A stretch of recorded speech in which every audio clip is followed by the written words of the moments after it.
Amis téléspectateurs de 20 News TV, bonjour. Nous recevons aujourd'hui sur notre plateau M. Franck Ségolité.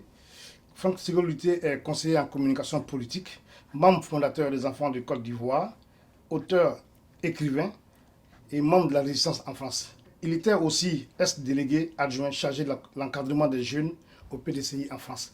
Bonjour M. Franck Luté. Bonjour M. Tidiatoula. Comment va M. Luté? M. Luté va très bien. M. Luté rentre d'Afrique. J'étais un peu en déplacement sur l'Afrique centrale. Donc je suis rentré il y a quelques jours. Donc tout va bien. Donc, je vous remercie de me recevoir sur votre plateau. Pensez-vous que le FPI doit encore rester longtemps dans cette division qui l'affaiblit? Vous savez, moi je ne parlerai pas de division, comme dit mon ami Willy Bla, que je tenais même à saluer en passant. Je dirais plutôt qu'il y a une différence de vision. Je crois qu'il y a ceux qui ont choisi une méthode et il y a ceux qui ont fait le choix du combat. Voilà. Il faut maintenant que les gens tombent d'accord sur l'essentiel. Et pour moi, l'essentiel, c'est la libération du président Gbagbo Laurent. L'essentiel, c'est la libération de Charles Blé Goudé. L'essentiel, c'est la libération de Simone Gbagbo, la libération de tous nos amis qui sont détenus et le retour sécurisé de tous nos frères et sœurs qui sont en exil. Voici ceux sur lesquels nous devons tomber d'accord. Sinon, pour moi, tout le reste ne sont que des problèmes. Aujourd'hui, le pouvoir, en Côte d'Ivoire, reconnaît Afin N'Guessan comme opposant. Il a même un statut officiel. Oh non, mais vous savez... Et de l'autre côté, il y a Sangaré Aboudraman. Il y a des élections au mois de novembre. Pensez-vous pas que le FPI doit maintenant se réunir? Vous savez, je fais quand même très attention quand il s'agit de parler du FPI, parce que vous-même vous avez précisé que je suis un enfant du PDCI. Mais en tant qu'acteur engagé pour la libération du président Gbagbo, parce que pour moi le FPI est un allié stratégique, je veux dire que le FPI a intérêt à trouver une voie qui va les rassembler. C'est dans l'intérêt de la Côte d'Ivoire. Tenant ce que chacun peut penser. Ce parti n'est-il pas en train de mourir? Non, vous savez, vous avez parlé aussi de la représentativité, de la reconnaissance par l'État du président Afin N'Guessan. L'État ne reconnaît pas Paul Pierre. Mais ce sont les militants qui se reconnaissent en des leaders. Ce n'est pas une question de l'État. L'État peut reconnaître qui il veut. Mais si le militant lui-même se reconnaît en un autre leader, c'est ça qui est important. Donc pour moi, on peut nommer Paul, on peut reconnaître Pierre. Ce qui est important, c'est ce que décidera le militant. Et j'ai confiance aux militants du FPI. Ils sont assez matures pour faire le choix. On espère. Il faut espérer. Le FPI est une très grosse machine. Oui. J'ai eu à le combattre et après j'ai eu à le pratiquer. Donc je suis très bien placé pour savoir que ce parti est capable de se rassembler sur l'essentiel. Franck Luté, depuis maintenant un mois, M. Akoun Laurent est en Europe. D'ailleurs, il a rencontré M. Laurent Gbagbo 2 fois dans la prison de Scheveningen. Pourquoi depuis là, il est devenu muet? Tout le monde attend une déclaration de lui. Il ne parle pas. Mais vous savez, qu'est-ce qui se passe réellement? J'ai lu ça aussi sur les réseaux sociaux. Certains disent Akoun Laurent sort de la haie, il est devenu muet. Mais quand il partait à la haie, est-ce qu'il avait pour mission de sortir et faire un compte rendu? Ou bien les gens l'ont mandaté? Moi, je pense quand même qu'il y a une généralement les leaders du FPI qui viennent ici, quand ils sortent de la visite avec Laurent Gbagbo, ils font des déclarations. Quand on prend tout le monde à Gomat, quand on prend Père Sonna, Miaka Oreto, voilà, ces leaders-là ont fait des déclarations. Pourquoi Akoun sort, il est muet, il rase même à la limite les murs? Qu'est-ce qui se passe? Vous savez, on ne va pas à la haie pour la même chose. Chacun va à la haie, il sait pourquoi il va rencontrer le président Gbagbo Laurent. Si le camarade Akoun estime qu'il n'a pas fait de déclaration, parce que je ne vois pas l'utilité en plus. Quel intérêt? Qu'est-ce que les gens attendent de lui? Est-il allé chercher une feuille de route chez le président Gbagbo ou est-il allé rendre visite au président Gbagbo? Maintenant, chacun dans sa tête peut s'imaginer des choses. Mais je crois qu'il ne faut pas s'arrêter sur ça. Ce qui est important, c'est qu'est-ce qu'il en ressort de toutes ces différentes rencontres avec le président Gbagbo Laurent. Où est-ce qu'on va? Quelle est la feuille de route? Pour moi, l'essentiel se limite à ce que je vous ai dit tout à l'heure. En recevant Akoun Laurent, Gbagbo il a fait un choix. Mais il ne s'agit pas de choix. Akoun Laurent est un homme du FPI. Le président Gbagbo Laurent est Oui, le mais fondateur Afin du Guesson aussi un homme FPI. du FPI. Mais ça, le président Gbagbo Laurent est le seul à décider de qui il reçoit et comment il le reçoit et dans quelles conditions. On ne va pas commencer à chipoter sur le fait que le président Gbagbo Laurent reçoit. Non, mais il est libre de recevoir qui il voudrait à la prison de Chevinegen. Ce n'est quand même pas un lieu de rencontre. Hein. Ce n'est pas comme si on allait au parc. Voilà, donc le président Gbagbo Laurent est libre de recevoir qui il veut. On ne veut pas en faire des problèmes. Et je pense que M. Afin Guesson n'en fait pas une affaire. Ce n'est pas parce qu'il n'est pas reçu par le président Gbagbo Laurent qu'il en fait une affaire. De toute façon, je n'ai jamais entendu parler de ça. Voilà. Okay. C'est ce que je peux dire. D'accord. Mais que pensez-vous de la sortie de Diony Pacheco? Oh, pour moi, vous savez, je ne fais pas trop attention à certains détails. Parce que je me focalise plus sur ce qui est essentiel pour nous. Mais c'est quand même grave ce qu'il a dit. Oui, c'est vrai que les gens peuvent... Ça dépend. Ça dépend de pour qui. Il y a ceux qui ont jugé ça grave, il y a ceux qui l'ont soutenu. Personnellement, je ne porte aucun jugement sur l'action du camarade Diony Pacheco. Chacun est libre. Oui, mais vous êtes quand même proche de lui, non? Non, ou alors lui, il est proche de vous? Non, je ne suis pas son proche, parce que proche quand même, c'est quelqu'un qu'on fréquente. C'est vrai, ce n'est pas quelqu'un... Oui, la même idéologie. Oh, la même idéologie. Oui, nous nous battons tous pour la libération du président Gbagbo. Tout à fait. Mais je ne suis pas son proche. Donc vous soutenez son message? Non, il ne s'agit pas de soutenir un message. Pour moi, j'ai pris acte de sa déclaration et chacun assume ses actes. Vous pensez que c'était au conscience? Oh, l'opportunité, pour moi, n'est pas là le problème. Pour moi, n'est pas un problème d'opportunité. Il n'y a jamais rien d'opportun en ce qui concerne la politique. Rien n'est jamais opportun, c'est une question de décision du moment. Si c'est à ce moment-là qu'il a choisi de s'exprimer, mais il faut aller vers lui, lui demander... Mais apparemment, vous ne condamnez pas. Non, je n'ai pas à condamner. Je ne condamne pas ce que je ne comprends pas. Moi, je ne condamne pas ce que je ne comprends pas. Je ne suis pas des mouvements. Je veux bien comprendre pourquoi est-ce qu'il a pu en arriver là. Qu'est-ce qui se passe? Moi, je n'ai pas à le condamner. J'ai plutôt à le comprendre. Il faut chercher à comprendre les gens au lieu de les condamner. Et vous lui avez demandé? Non, vous l'avez compris? Non, j'ai pas encore eu. Non, on n'a pas eu l'opportunité d'échanger. Parce que moi, je suis un peu pris actuellement. Même pour moi, bon, ce sont des choses qui vont se passer avec le temps aussi. Il ne faudrait pas qu'on en fasse une affaire d'État. Bon, enfin, j'espère que c'est passé. Ben, nous sommes au procès, c'est ce qui est important pour nous actuellement. Voilà, justement, en parlant du procès, nous sommes dans la 6e session. Et depuis le 9 mai, le procès s'est ouvert de manière simultanée et en Hollande et en Côte d'Ivoire. Avec en Côte d'Ivoire, à l'assise, Mme Laurent Gbagbo, et à la haie, M. Laurent Gbagbo et Charles Blé Goudé. Que pensez-vous de tous ces procès, tout azimut? Non, mais il faut surtout voir la caricature qu'on veut présenter à la communauté internationale.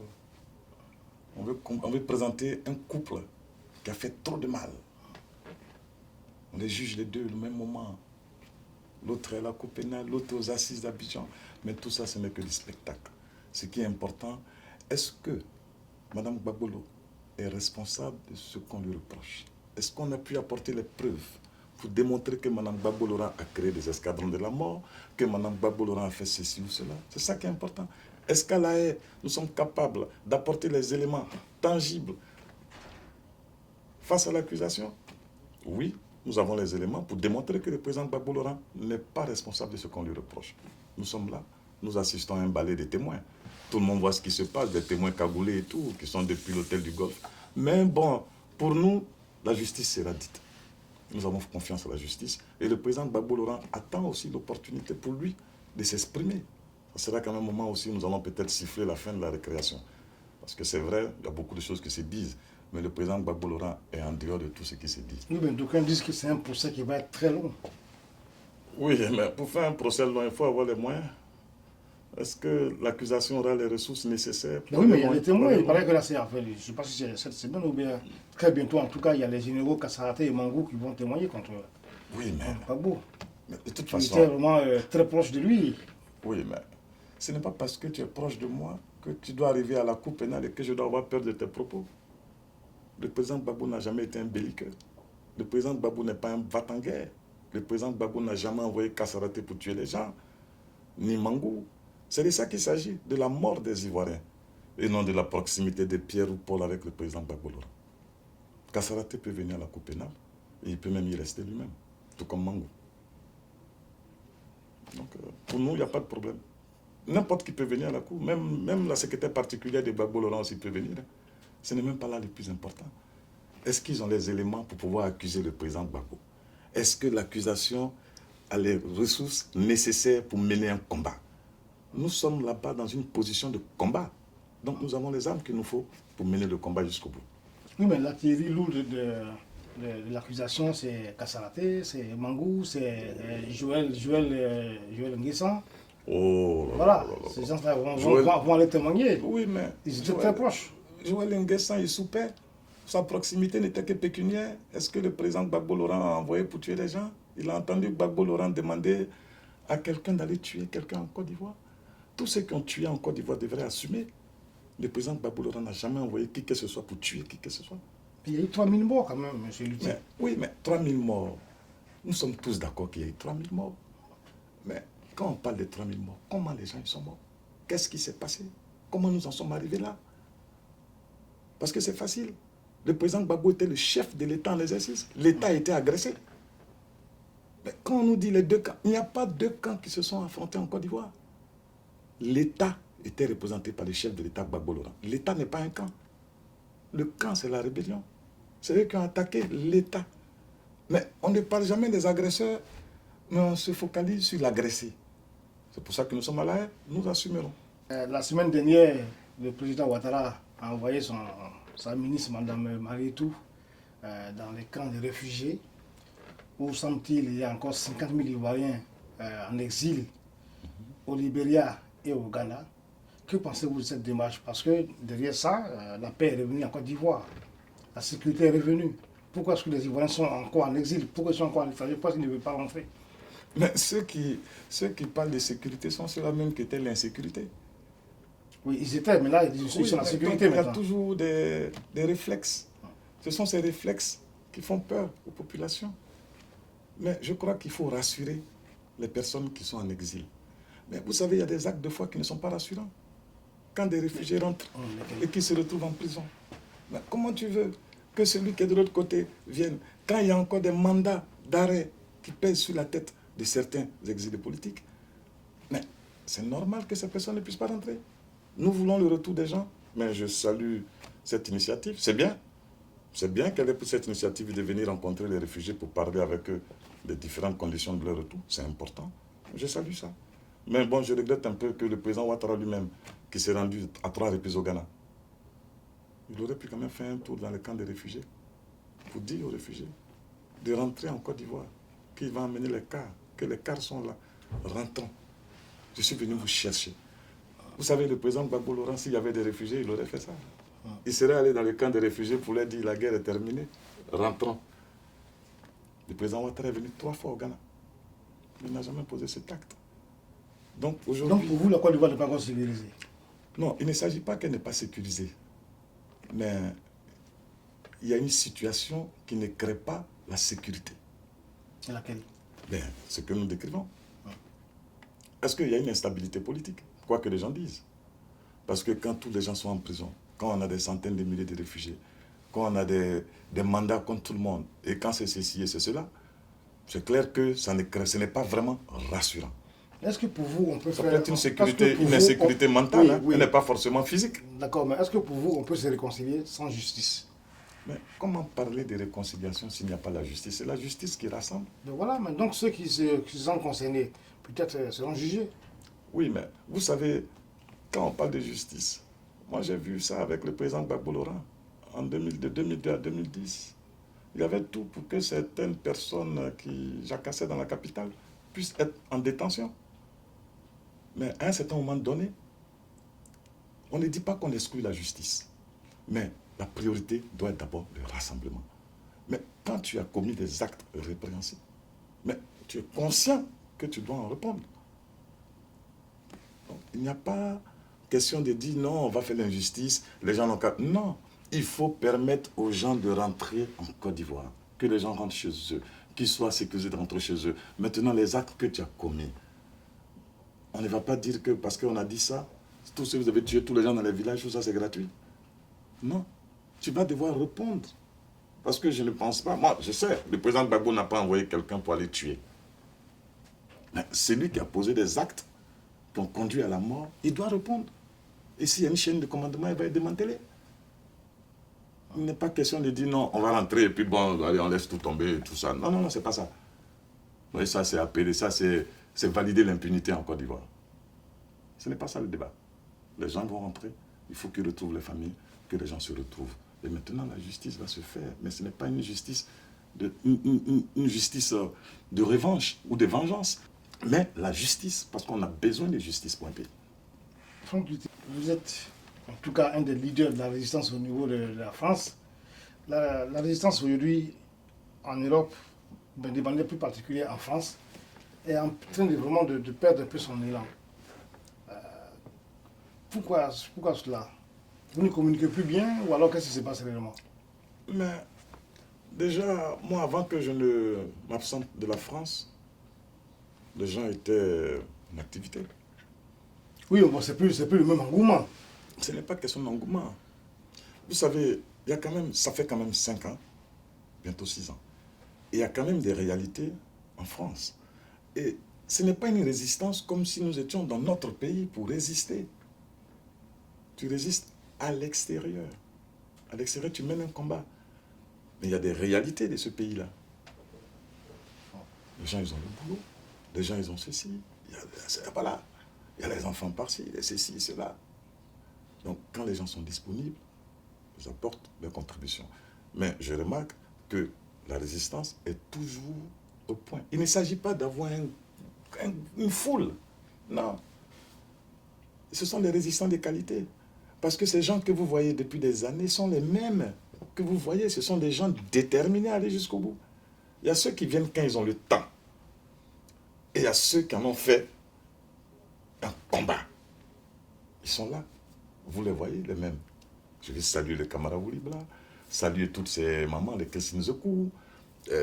Voilà, tous ces jeunes et tout ça qui n'arrêtent pas. Les All Black Modo, tous les petits les frangins. Donc la résistance ne s'est pas éteinte. La résistance résiste. Les gens résistent. Mais ce n'est plus... Voilà. On n'a pas 10 000 personnes parce que aussi, il faut voir aussi, les enjeux ne sont pas les mêmes. Toute une question d'enjeux aussi. Quand on avait 10 000 personnes, il y avait certains enjeux. On avait le président Gbagbo Laurent en détention en Côte d'Ivoire, il y avait tout ça. On avait Franck Lutté, on avait Oulibla, on avait Aben Laki. Oui, mais je suis toujours là. On a tout ce monde-là qu'on ne voit plus. Non, moi je suis là, sauf que je me suis absenté. Parce que c'est vrai, il faut quand même que je puisse joindre un peu, tu vois. Là, je vois rien. Il faut bien qu'on puisse faire un peu d'argent. Donc il faut que j'aille travailler aussi un peu. Donc je m'absente aussi pour travailler.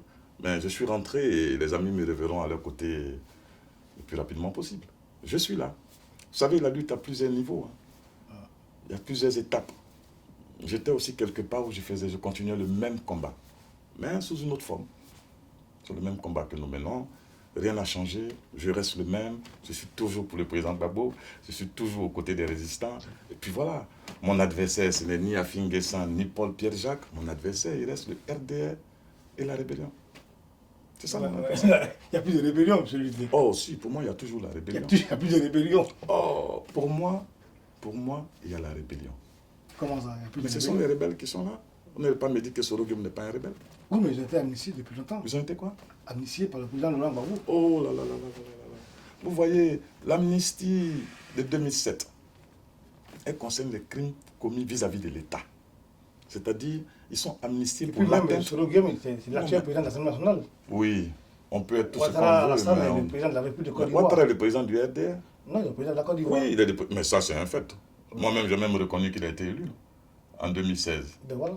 2015. J'ai même reconnu qu'il a été élu en 2015. Il n'y a même pas à discuter, il est le président de la Côte d'Ivoire. Mais je dis qu'il y a la rébellion. Mais les rebelles, ils sont là. Mais moi, on ne va pas m'enlever de la tête que Soro Gueye n'est pas le chef de la rébellion.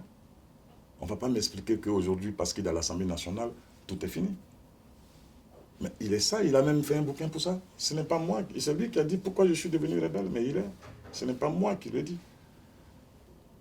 Donc moi, j'ai un adversaire. C'est le RDR, c'est vrai. On n'a pas la même façon de concevoir la politique. Nous ne sommes pas des ennemis. Hein. Voilà, j'ai beaucoup d'amis du RDR, même que je salue en passant. Lesquels? J'ai beaucoup d'amis, les Hassan Keïta, Ibrahim Traoré. Voilà, j'ai beaucoup d'amis. J'ai beaucoup d'amis du RDR. Nous faisons la politique. Nous ne sommes pas des ennemis. Nous sommes des adversaires. Nous avons une opposition de schéma pour la Côte d'Ivoire.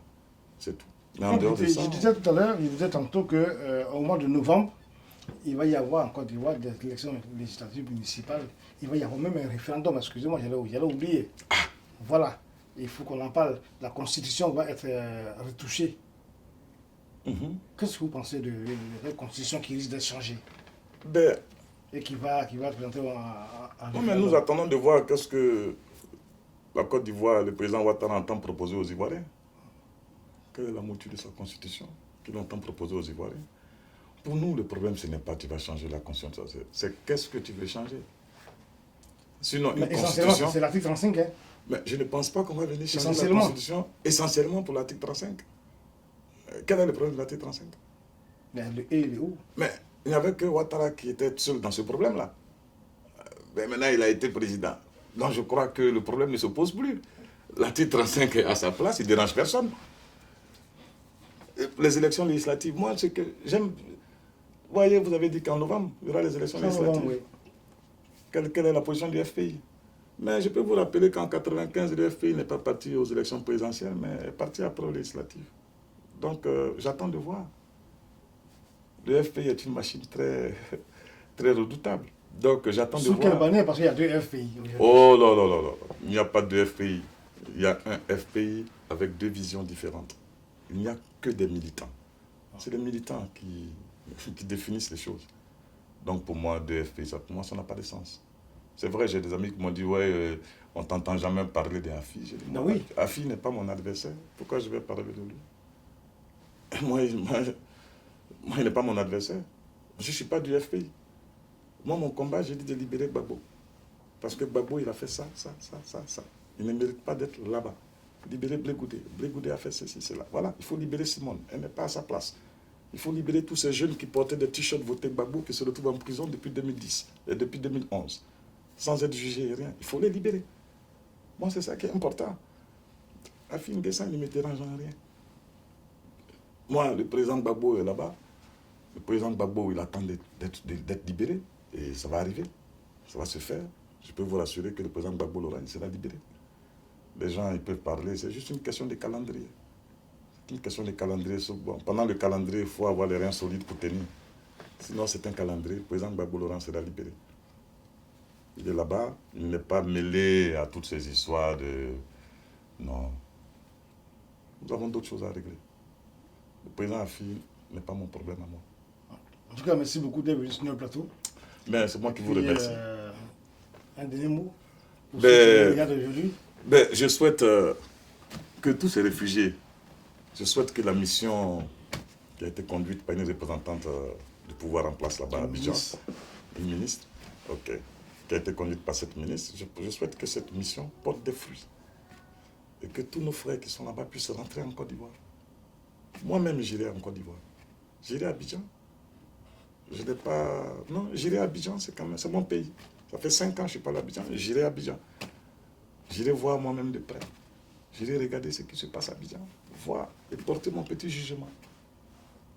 Mais je ne resterai pas là comme ça, non. J'irai à Abidjan, faire ce que j'ai à faire et revenir à Paris où je suis. Donc je veux aussi que tous nos frères qui sont en exil puissent rentrer. On est mieux que chez soi. Je vois des vidéos des enfants dans les situations dans les camps et tout ça. Ce n'est pas honorable pour la Côte d'Ivoire. Ça n'honore pas notre pays. Voilà, la Côte d'Ivoire n'est pas un pays comme ça. Donc nous devons nous organiser pour que tous ces gens-là rentrent. Donc il faut que des missions comme ça puissent s'accélérer et que des choses réelles, dont la levée des mandats, les mandats d'arrêt qui pèsent sur les Kone Katina et tout ça. Il faut que vraiment ce pouvoir montre vraiment une réelle volonté de rassembler les Ivoiriens. Il faut lever ces mandats d'arrêt. Permettre à ces gens de rentrer. Ça ne veut pas dire que s'ils ont des comptes à rendre, mais ils vont les rendre. Et s'ils n'ont rien fait aussi, il faut les laisser. Mais déjà, permettez au moins qu'ils ne sortent, voilà, qu'ils n'aient pas l'épée de Damoclès sur la tête. Tout le monde est justiciable, hein, en Côte d'Ivoire. Moi, je ne vois pas qui de nous n'est pas justiciable dans ce pays-là. Donc, il faut laisser les gens rentrer, organiser leur retour, retrouver les familles. Il faut dégeler les avoirs des gens, que les gens puissent subvenir aux premiers besoins. Il faut scolariser les enfants, les besoins de santé. Il faut gérer ça. Donc moi, c'est ce que j'attends du pouvoir en place. À partir de là, je pense que les Ivoiriens n'ont pas de problème réel. Il n'y a pas de problème. Sauf que bon, là, il y a beaucoup de frustration. C'est plus la frustration que des problèmes politiques. On est beaucoup plus dans la frustration parce qu'il y a des choses qui ne sont pas acceptables. Voilà. Sinon, je souhaite vraiment tout le bonheur pour la Côte d'Ivoire et que les Ivoiriens se réconcilient. Et surtout, que le président Gbagbo Laurent soit libéré. Que Blé Goudé soit libéré. Que la Côte d'Ivoire libère Simone. Qu'elle libère tous ces jeunes qui sont détenus. Tous ces détenus civils et militaires, qu'on les libère pour qu'ensemble, nous nous retrouvions et que nous tracions une nouvelle voie pour la Côte d'Ivoire. On ne va pas toujours rester dans les confrontations, dans les toi tu as fait, moi j'ai fait, toi tu n'as pas fait, je n'ai pas fait aussi. Il faut bien qu'on arrête de fois. Et je dis que la libération du président Gbagbo Laurent ne doit pas être l'affaire de Franck. Ça doit être l'affaire de tous les Ivoiriens. Il faut que tous les Ivoiriens, ce n'est pas Gbagbo pour nous, c'est Gbagbo pour tous. Ça ne doit pas être Gbagbo pour nous, c'est Gbagbo pour tous, parce que la sortie de Gbagbo Laurent, elle aura un impact positif sur la Côte d'Ivoire. Voilà. Donc sur la dernière note, c'est la libération du président Gbagbo et de tous les prisonniers politiques et le retour de nos frères qui sont en exil. Merci Event News. Merci en tout cas, merci à toi d'être venu, d'avoir répondu en tout cas à notre appel. Merci beaucoup. Amis de Event News TV, nous étions avec M. Franck Ségolité. Franck Ségolité est conseiller en communication politique, membre fondateur des Enfants de Côte d'Ivoire, écrivain, auteur, membre de la résistance en France et ex-délégué adjoint chargé de l'encadrement des jeunes au PDCI RDA. Merci à toi. Merci beaucoup.